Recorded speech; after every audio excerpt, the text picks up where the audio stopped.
नमस्कार दोस्तों। भारत की धरती पर अनगिनत वीर योद्धा पैदा हुए, लेकिन कुछ नाम इतिहास में अमर हो गए। ऐसा ही एक नाम है पृथ्वीराज चौहान। कहा जाता है वो जब पैदा हुए तो अजमेर की धरती पर संगनाथ गूंज उठा था।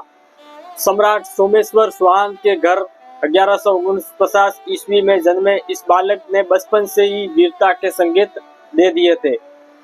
कम उम्र में घुड़सवारी, तीरंदाजी, शस्त्र विद्या में महारत हासिल कर ली थी। उनके माता का नाम कर्पूरी देवी था।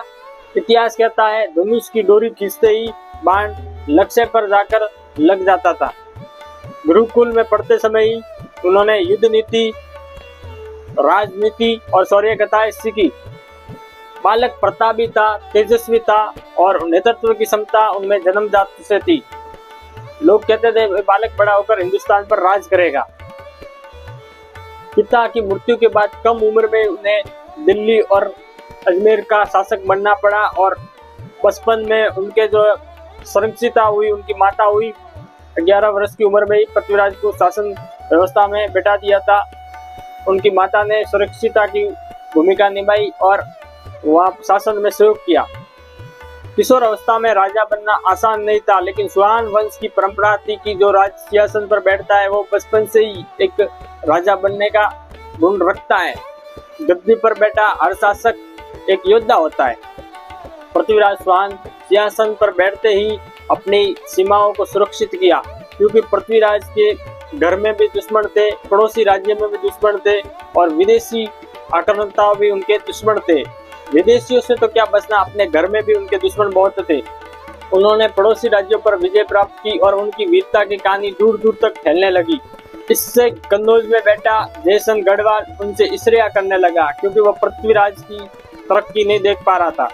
इतिहास में दर्ज है कि पृथ्वीराज चौहान अकेले ही हाथी को रोक सकते थे। उनकी आंखों में चमक और हाथों में तलवारों का तेज उनकी पहचान बन चुकी थी। लोग उन्हें राजाओं का राजा कहने लगे। अब आते हैं उस प्रसंग पर जिसने पृथ्वीराज चौहान के जीवन को अमर बना दिया। कहते हैं जयसन ने अपने पुत्री सुयोगिता के लिए स्वयंवर की घोषणा की। पहले राजा महाराजों की बेटियां खुद अपने पति को सुना करती थी। कहते हैं जयसन ने अपने पुत्री के लिए भव्य स्वयंवर की आयोजन किया। इसमें सभी राजा महाराजों को बुलाया, लेकिन पृथ्वीराज चौहान को नहीं, क्योंकि पृथ्वीराज चौहान को वो अपना दुश्मन मानते थे। और उन्होंने कहा कि पृथ्वीराज चौहान की एक मूर्ति जो है गेट के ऊपर खड़ा करना, मैं पृथ्वीराज चौहान को अपना द्वारपाल मानता हूँ। तो एक प्रकार से पृथ्वीराज चौहान का अपमान था। लेकिन उनकी पुत्री जो है पृथ्वीराज चौहान से ही शादी करना चाहती थी और पुत्री उनसे कहती है कि मैं शादी करूंगी तो पृथ्वीराज चौहान से ही। तो वो कहते हैं कि मेरे दुश्मन से तुम कैसे शादी कर सकती हो, तुझे अगर शादी करनी है तो मैं स्वयंवर बचा रहा हूँ, उसमें ही शादी कर लेना। सुयोगिता एक पत्र लेकर अपने सखी के पति के साथ भिजवा देती है पृथ्वीराज चौहान के पास। मेरे पिताजी स्वयंवर बजा रहे हैं, लेकिन मैं शादी आपसे ही करना चाहती हूँ।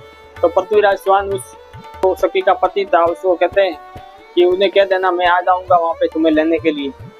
फिर स्वयंवर रचा जाता है और सभी महाराजा वगैरह सब बैठे हैं। सुयोगिता सबके पास जाती है और सबको अपना परिचय वगैरह पूछती है, लेकिन वो अंत में जाकर पृथ्वीराज की जो मूर्ति लगी हुई थी बाहर जाकर उसमें ही माला पहना देती है।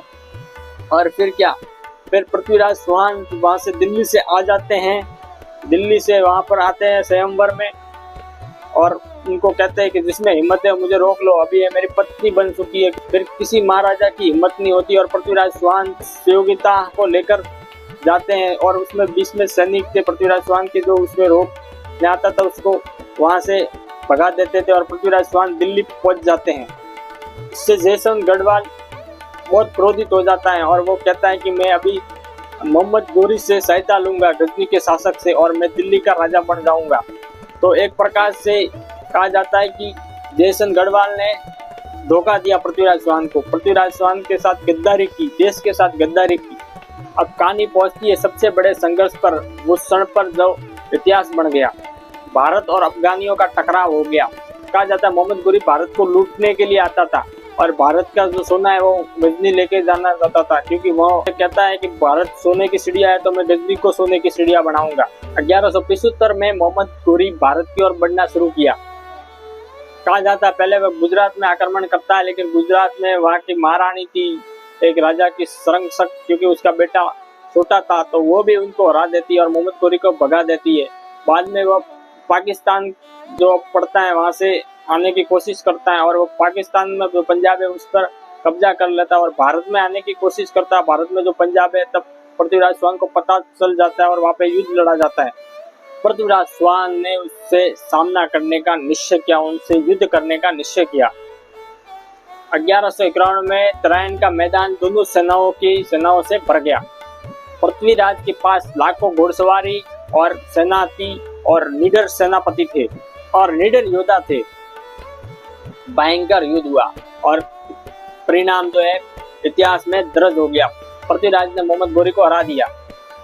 भारत के लोग गर्व से भर उठे और पृथ्वीराज चौहान की गूंज, उनके जय जयकार की गूंज पूरे भारत में सुनने लगी। पृथ्वीराज चौहान ने मोहम्मद गोरी को कैद कर लिया और दरबार में लाया। फिर पृथ्वीराज चौहान ने कहा, बोल गोरी, तुझे माफ किया जाए या सजा दी जाए। अरे मोहम्मद गोरी तो गिड़गिड़ाने लगा, ये गलती लास्ट बार हुई है, मैं इसके बाद गलती कभी नहीं करूंगा। पृथ्वीराज जी मुझे माफ कर दीजिए, आपकी हिंदू संस्कृति में माफ करने को बड़ा महान बताया गया, तो मुझे माफ कर दे दीजिए। पृथ्वीराज चौहान ने कहा, तुझे मैं माफ कर दूंगा, लेकिन फिर वहां पर मंत्रियों ने कहा इन्हें माफ नहीं किया जाए क्योंकि इनके धर्म में माफ करने का कुछ नहीं है, ये आपसे वचन देकर भी चला जाएगा तो वापस हमला कर देगा। लेकिन पृथ्वीराज चौहान कहते इनके धर्म में ये है, लेकिन हमारे धर्म में किसी भी शत्रु अगर माफी मांग ले तो उसे माफ करने का कहा गया है, तो मैं इसे एक बार माफ कर देता हूँ। अगर ये दूसरी बार हमला कर लेगा तो हमारे तलवारों में क्या जंग लगी हुई है और क्या हम युद्ध से डरते हैं? तो फिर वो सेनापति वगैरह कहते हैं, वो संत वरदाई भी कहता है, तो ठीक है, आप ऐसा कह रहे हो तो युद्ध बाद में कर सकते हो और अब छोड़ दो। फिर वो मोहम्मद गोरी गजनी चला जाता है, लेकिन उसका अपमान हुआ, वो अपमान का बदला लेना चाहता था कि मेरा ये अपमान कर दिया, और वो कुछ ही दिनों के बाद वापस 1192 में तराइन में वापस आ जाता है युद्ध करने के लिए। मोहम्मद गोरी को पूरा 1 साल तैयारी करने को समय मिल गया और उसने अपनी सेना वगैरह बढ़ा दी। इससे पृथ्वीराज चौहान को वापस युद्ध करने में लिए वापस आ गया वो तराइन युद्ध में, और मोहम्मद गोरी और पृथ्वीराज चौहान का वापस आमना सामना हुआ। इससे पहले मोहम्मद गोरी ने पृथ्वीराज चौहान के पास एक दूत भेजा था और कहा था कि पृथ्वीराज चौहान, आप या तो मुस्लिम बन जाओ, हमारा धर्म स्वीकार कर लो, या फिर हम सबको कैद करेंगे और भारत में लूटपाट करेंगे। पृथ्वीराज चौहान कहते हैं युद्ध करना हमारा धर्म है और हम युद्ध करेंगे, तुम अगर तुम्हारी खैरियत चाहते हो तो वहाँ से जहाँ हो वहाँ से भाग जाओ, अब की बार तुम्हें मार दिया जाएगा, इतनी बार मैंने छोड़ दिया लेकिन ये बार मैं नहीं छोड़ूंगा।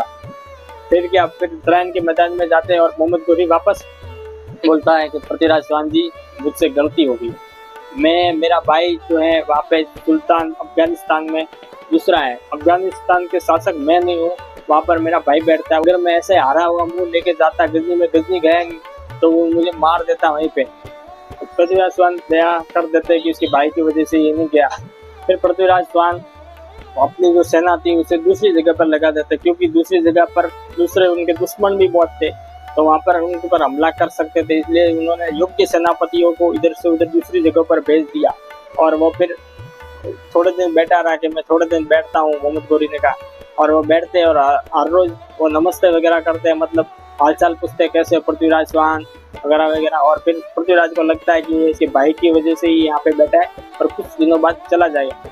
लेकिन वो 1 साल चल रहा था। बाद में जो उनके सैनिक थे पृथ्वीराज चौहान के रात में सो रहे थे, क्योंकि उनको लग रहा था अभी कोई हमला तो करेगा नहीं, ये तो खाली थोड़े दिन के लिए बैठा है। लेकिन वो क्या करते, आग जलाते थे मोहम्मद गोरी, और आग जलाकर उनको लगता है पृथ्वीराज चौहान के सेनापति जो जग रहे थे ये ताप रहे।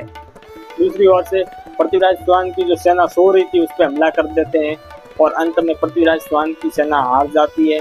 पृथ्वीराज चौहान भी बाद में युद्ध लड़ता है, लेकिन बाद में उनको घोड़ा दूसरा पकड़ाया था। जो पहले जो पृथ्वीराज चौहान जो घोड़ा लेते थे वो घोड़ा नहीं था, उनको दूसरा नाचने वाला घोड़ा पकड़ा दिया था, उसमें भी कोई गद्दारी कर देता पृथ्वीराज चौहान से और पृथ्वीराज चौहान का घोड़ा घासने लगता है। लेकिन पृथ्वीराज चौहान वहाँ से फिर दूसरी और जगह जाने लगते हैं, लेकिन वहाँ पर पृथ्वीराज चौहान को कैद कर दिया जाता है। और सबसे बड़ा घाव था गद्दारी का। कहा जाता है जयचंद और कुछ अन्य राजाओं ने पृथ्वीराज चौहान से गद्दारी करी और इसी वजह से पृथ्वीराज चौहान हार गए। युद्ध में चौहान की सेना शुरुआत में आगे रही थी, लेकिन अंत में धीरे धीरे चालाकी और गद्दारी से हालात बदल गए। ये वह क्षण था जब भारत का भाग्य बदल गया, सल्तनत के दरवाजे खुल गए। इसके बाद मुस्लिम राजाओं ने यहाँ पे शासन किया। कई इतिहासकार कहते हैं पृथ्वीराज चौहान को वहाँ पर वापस दिल्ली की गद्दी पर बैठा दिया था, और उसके बाद पृथ्वीराज चौहान वापस मोहम्मद घोरी की और हमला करने की कोशिश करता है, तब पृथ्वीराज चौहान को मार दिया जाता है। लेकिन कुछ इतिहासकार कहते हैं कि पृथ्वीराज चौहान को कैद कर अफगानिस्तान गद्दी में लेकर जाते हैं और उन्हें दरबार में वहाँ पर लेके जाते हैं, और वहाँ पर पृथ्वीराज चौहान की आंख फोड़ दी जाती है। पृथ्वीराज चौहान से वो वहाँ पर कहते हैं कि मेरे से आंख मिलाकर बातें ना करो, तुम झुको। तो पृथ्वीराज चौहान राजपूत था, वो कहता राजपूत कभी झुककर बात नहीं कर सकते। फिर वह पृथ्वीराज चौहान की आंखें फोड़ देता है। ये बात जब दिल्ली में बैठे संदरवर्दाई को पता चलती तो संदरवर्दाई बोलते हैं मैं मेरे मित्र को अकेला नहीं छोड़ सकता और मैं भी गजनी जाऊंगा। और वो गजनी जाते हैं और वहाँ पर मोहम्मद घोरी से मिलते हैं और कहते हैं कि तुमको तो पृथ्वीराज चौहान ने माफ कर दिया था और हमारे राजा को तुम माफ क्यों नहीं कर रहे हो। तो वो कहते तुम्हारे धर्म में ये है कि तुम माफ करने का लिखा हुआ है, लेकिन हमारे धर्म में माफ करने का लिखा नहीं हुआ है और हम तो उसे मारेंगे। और कहा जाता है संदरवर्दाई को भी वो गिरफ्तार कर लेते हैं। लेकिन पृथ्वीराज चौहान और संदरवर्दाई वहाँ पर जेल में मिलते हैं। तो संदरवर्दाई जो है प्लान बनाता है कि वहाँ पर तीरंदाजी का प्रोग्राम कर रहा था मोहम्मद घोरी। संदरवर्दाई पृथ्वीराज चौहान से कहता है कि आप भी इसमें भाग लेना। तो पृथ्वीराज चौहान कहता है कि मेरी आंखें फूटी हुई है, तुम्हें मालूम नहीं। तो संदरवर्दाई कहते तुम्हें शब्द भेदी बाण चलाना आता है, वही चलाना। शब्द भेदी बाण का अर्थ है कि बिना देखे आवाज आती है वहां पर तीर चलाना। फिर वह घोरी से अनुमति मांगते और घोरी ने उन्हें अनुमति दे दी और फिर वो मैदान में जाते हैं। जाने से पहले संदरवर्दाई कहता है वहाँ पर घंटी बजे तो घंटी को मत मारना, मैं आपको एक दुआ बोलूंगा, उस दुआ के हिसाब से आप तीर मार देना। फिर कभी संदरवर्दाई कहता है 4 5 24 गज अंगुलष्ट प्रमाण ता ऊपर सुल्तान बिराजे मत सुखे सुहान। दान सीधा मोहम्मद घोरी को लगता है। इतिहासकार कहते हैं वहाँ पर ही मोहम्मद घोरी ढेर हो गया। और फिर क्या, संदरवर्दाई ने पृथ्वीराज चौहान को भाला मार दिया, उस पृथ्वीराज ने संदरवर्दाई को, और दोनों अपनी जीवन वहीं पे समाप्त करते हैं। पृथ्वीराज और संदरवर्दाई ने साथ रहने की कस्में निभाई और अपने प्राण त्याग दिए। आज भी भारत की धरती गवाही देती है कि पृथ्वीराज चौहान एक राजा नहीं बल्कि एक अंतिम हिंदू सम्राट थे, जिन्होंने भारत की आन बान बचाने में आखिरी कोशिश की। दिल्ली के वो आखिरी हिंदू सम्राट थे। उसके बाद मुस्लिमों ने शासन किया। उनकी गाथा प्रेरणा देती है कि हालात कितने भी कठिन क्यों ना हो, वीर वही कहलाते जो अंतिम तक डटे रहते हैं। तो आपको इतिहास से जुड़ी एक कहानियाँ पसंद आ रही है तो हमारे चैनल को सब्सक्राइब करो और लाइक जरूर करें। ऐसे वीडियो बनाने के लिए बहुत मेहनत लगती है। अगर पृथ्वीराज चौहान की आपको ये कहानी समझ में आई और पृथ्वीराज चौहान की कहानी आपको आगे भी लोगों को पहुँचानी है तो हमारे चैनल को सब्सक्राइब करें। और ऐसी कहानियों आपको भारत के हर घर घर तक पहुँचाना चाहते हो तो चैनल को सब्सक्राइब करो और इस वीडियो को शेयर जरूर करो, क्योंकि इतिहास नहीं जानोगे तो खुद को कैसे पहचानोगे।